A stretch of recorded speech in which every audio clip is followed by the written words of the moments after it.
மயிலாடுதுறை ரயில் நிலைய சந்திப்பில் தெற்கு ரயில்வே பொது மேலாளர் ஆர்.என். சிங் மற்றும் மயிலாடுதுறை நாடாளுமன்ற உறுப்பினர் சுதா ஆகியோர் அம்ருத் பாரத் பராமரிப்பு பணி மற்றும் ரயில்வே பராமரிப்பு பணியை பார்வையிட்டு ஆய்வு செய்தனர். அவர்களை மயிலாடுதுறை மாவட்ட ஆட்சியர் ஸ்ரீகாந்த் வரவேற்றார். ஆய்வை முடித்த பிறகு தெற்கு ரயில்வே பொது மேலாளர் ஆர்.என். சிங் செய்தியாளர்களை சந்தித்த அவர், அம்ருத் பாரத் திட்டத்தின் கீழ் பராமரிப்பு பணிகளை ஆய்வு செய்து வருகிறோம். குறிப்பாக சிதம்பரத்திலிருந்து மயிலாடுதுறை வரை நடைபெறுகின்ற ரயில்வே பராமரிப்பு பணிகளை ஆய்வு செய்து வருகிறோம். ரயில் நிலையத்திற்கு வெளியே பெரிய தூண்கள் ஃபைபர் உயர் ரக பிளாஸ்டிக்கால் தயார் செய்யப்பட்டிருக்கிறது. இன்டர்சிட்டி ரயில்கள் இயக்க நாடாளுமன்ற உறுப்பினர் சுதா கோரிக்கை விடுத்துள்ளார். இனிவரும் நாட்களில் அதற்கான அறிவிப்பு வெளிவரும். விழுப்புரம் தஞ்சை இடையிலான ரயில் பாதை இருவழி பாதையாக மாற்ற விரைவாக வேலைகள் மேற்கொண்டு வருகிறோம். மிக விரைவில் அதற்கான அறிவிப்பு வெளிவரும் என்றார்.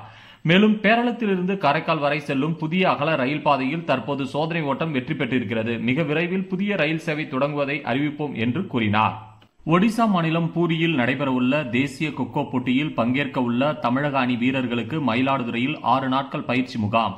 சென்னை, கோவை உள்ளிட்ட பல்வேறு மாவட்டங்களைச் சேர்ந்த 15 வீரர்கள் தீவிர பயிற்சியில் ஈடுபட்டுள்ளனர். 57வது தேசிய ஆண்கள் கொக்கோ சாம்பியன்ஷிப் போட்டி ஒடிசா மாநிலம் பூரியில் மார்ச் 31ஆம் தேதி தொடங்கி ஏப்ரல் 4ஆம் தேதி வரை நடைபெறுகிறது. தமிழ்நாடு கொக்கோ அசோசியேஷன் இந்த போட்டிக்கான பொறுப்பை மயிலாடுதுறை மாவட்ட கொக்கோ அசோசியேஷனிடம் ஒப்படைத்துள்ளது. இதன் காரணமாக இப்போட்டியில் பங்கேற்க உள்ள வீரர்கள் சென்னை, கோயமுத்தூர், தஞ்சாவூர், சிவகங்கை, ஈரோடு, மயிலாடுதுறை உள்ளிட்ட பல்வேறு மாவட்டங்களைச் சேர்ந்த 15 வீரர்கள் 6 நாட்கள் நடைபெறும் பயிற்சி முகாமில் பங்கேற்றுள்ளனர். பல்வேறு சர்வதேச போட்டிகள், ஆசிய போட்டிகள், தேசிய போட்டிகளில் வெற்றி பெற்ற உள்ள வீரர்கள் பலர் இந்த அணியில் இடம்பெற்றுள்ளனர். இந்த நிலையில் போட்டியில் கோப்பை வெல்லும் உறுதியுடன் கொக்கோ வீரர்கள் மாலை, காலை என இருவேளையும் தீவிர பயிற்சியில் ஈடுபட்டுள்ளனர். மயிலாடுதுறை மாவட்டம் சீர்காழி அருகே தாண்டவன்குளம் கிராமத்தில் டிவிஎஸ் தனியார் அறக்கட்டளை மற்றும் அரசு உயர்நிலைப்பள்ளி இணைந்து உலக சிட்டுக்குருவி தினம் கொண்டாடப்பட்டது. இதில் விவசாய ஆலோசகர் எபினேசர் கலந்து கொண்டு மாணவர்களிடையே சிறப்புரை ஆற்றினார். சிட்டுக்குருவியின் சிறப்பு மற்றும் அதன் சுறுசுறுப்பு தன்மை, அதன் பறக்கும் வேகம் பற்றியும் மாணவர்களுக்கு எடுத்துக் கூறினார். மேலும் பறவைகளை பாதுகாக்கவும் வலியுறுத்தினார். அப்பொழுது மாணவர்கள் 200க்கும் மேற்பட்ட சிட்டுக்குருவி போல் உருவம் வரைந்து அதில் மாணவர்கள் சிட்டுக்குருவி போல் செய்கை காட்டினர். இது கிராம பொதுமக்களை வியப்பில் ஆழ்த்தியது.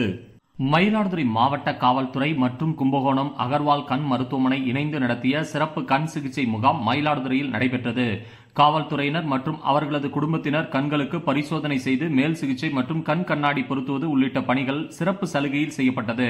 மாவட்ட காவல்துறை கூடுதல் கண்காணிப்பாளர் ஜெயக்குமார் மற்றும் அகர்வால் கண் மருத்துவமனை மருத்துவர் ஜீவானந்தம் ஆகியோர் முகாமை துவங்கி வைத்தனர்.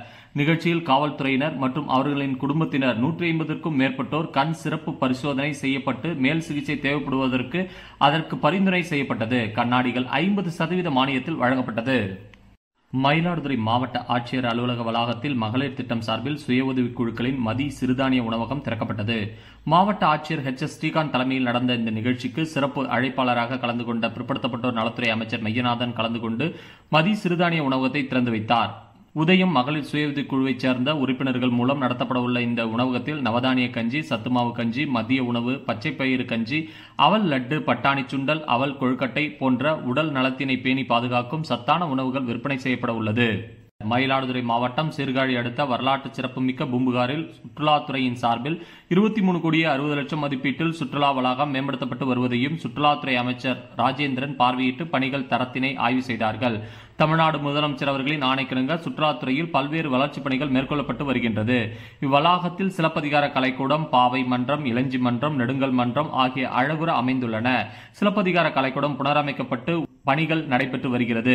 தமிழ்நாடு முதலமைச்சர் அவர்கள் உத்தரவின்படி பணிகள் விரைவாக நடைபெற்று வருகிறது என சுற்றுலாத்துறை அமைச்சர் தெரிவித்தார். மயிலாடுதுறை மாவட்டத்தில் மாவட்ட ஆட்சியராக பொறுப்பேற்றுக் கொண்ட H.S. ஸ்ரீகாந்த் மயிலாடுதுறை அரசு பெரியார் தலைமை மருத்துவமனையில் புறநோயாளிகள் பிரிவு, மருந்தகம், குடிநீர் வசதிகள், கழிவறை உள்ளிட்டவைகள் தொடர்பாக ஆய்வு மேற்கொண்டார். மேலும் தினசரி புறநோயாளிகள் வருகை பதிவேடுகள், மருத்துவர்கள் மற்றும் செவிலியர்கள் வருகை பதிவேடுகள் உள்ளிட்டவைகளை மாவட்ட ஆட்சியர் பார்வையிட்டு ஆய்வு மேற்கொண்டார். தொடர்ந்து புறநோயாளிகள் பிரிவகத்தில் வருகை தந்த பொதுமக்களிடம் முறையாக சிகிச்சைகள் வழங்கப்படுகிறதா என்பதை கேட்டறிந்தார்.